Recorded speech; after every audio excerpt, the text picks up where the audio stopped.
A gagueira, ela vai muito além da dificuldade de falar. Muitas pessoas que não convivem com alguém que tenha essa condição, né, de gaguejar, ela acha que é uma bobagem, acha que é engraçado, acha que é divertido, acha que é só uma característica.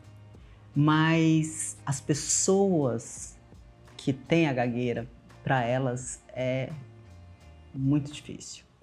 Porque isso normalmente torna a pessoa mais tímida, muito mais tímida, e tira ela de várias oportunidades, né? A gagueira impede ela, às vezes, de crescer no trabalho, às vezes de se aproximar de alguém que ela goste, né? A maioria dos gagos são homens. Existem mulheres com gagueira, sim, mas normalmente a maioria são de gagos. Eu acho que até hoje eu atendi apenas uma mulher com a condição. Isso acontece normalmente pela forma que os homens são criados na nossa sociedade.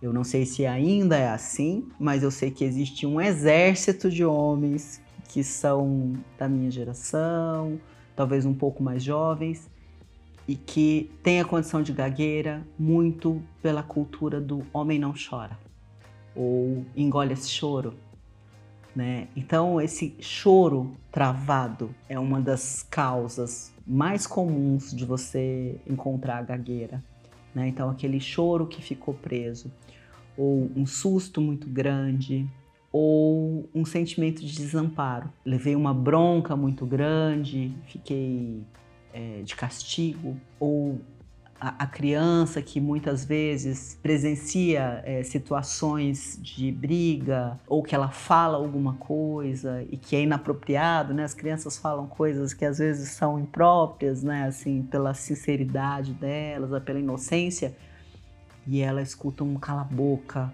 você não tem que falar nada, você cala a sua boca, você não tem que ver nada com isso. Então é a palavra não dita.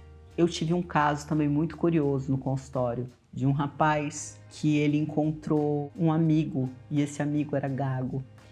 E ele ficou com tanta culpa, ele criança, ele se sentiu tão culpado de ele não ser, que ele se tornou, pela culpa. Então, esse foi um caso único, mas foi muito interessante para a gente até ver como a nossa mente se comporta e como ela se adapta às nossas demandas, né? Para ele, para o meu paciente, naquele momento, quando ele era criança, foi importante ele se tornar como o amigo, para demonstrar empatia, para ele, como talvez na tentativa de minimizar o sofrimento do amigo. Isso foi uma das causas. Então, sim, a gente fala muito do choro preso, a gente fala muito das causas mais comuns, mas existem inúmeras causas. Se a nossa mente julgar que aquilo é justo, ela vai se adaptar. E sempre para aquilo que ela julga que é bom, para aquilo que ela julga que é o melhor para a gente, mesmo que às vezes a gente enfrente dificuldades para isso. Então, quando a gente vai entrar para resolver isso, a gente vai em busca dessas emoções, essas emoções que ficaram presas.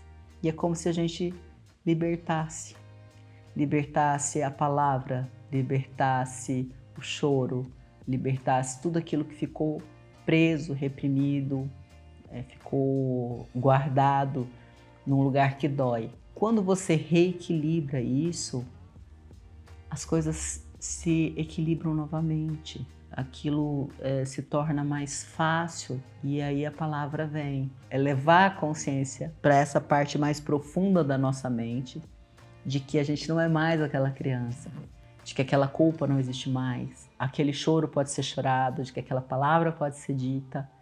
E resolvendo esse caminho, a gente cria um outro caminho neural em que a palavra vai fluir, né? A fluidez. Uma coisa muito interessante que a gente observa em pessoas com gagueira, elas podem às vezes ter um grau severo de gagueira, mas quando elas cantam, elas não são gagas.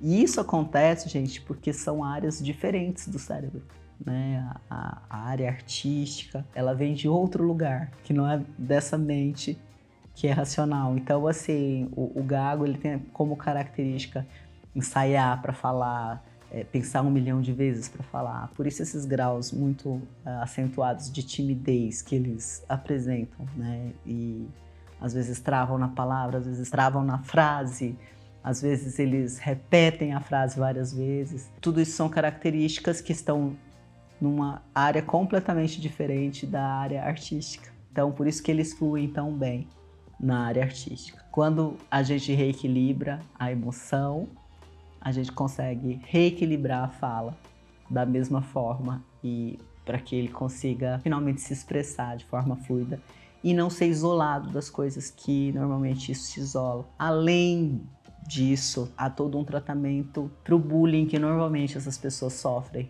uma vida inteira. Por isso que eu comecei o vídeo falando exatamente isso, que a gagueira nunca é só a gagueira. Normalmente essa pessoa sofreu muito bullying por ser gago, ou ele foi imitado, ele foi ridicularizado, as pessoas dão risada, ele virou ponto de referência. Então, não somente a parte da emoção tratada da gagueira, mas tudo aquilo que ser gago trouxe de ruim na vida daquela pessoa. Então, tudo isso pode ser restaurado, gente. Então, espero que esse vídeo tenha servido para você. Se você é o gago, ou se você conhece alguém que sofre com essa condição, compartilhe o vídeo, se inscreva no canal, clica no sininho aí em algum lugar aí, me ajuda a crescer, gente, por favor. Deixe sua história, se você tem uma história a respeito disso. Deixe sugestões para novos vídeos, sempre gosto dos comentários de vocês, gosto que vocês deem suas opiniões e eu espero que você tenha uma linda vida.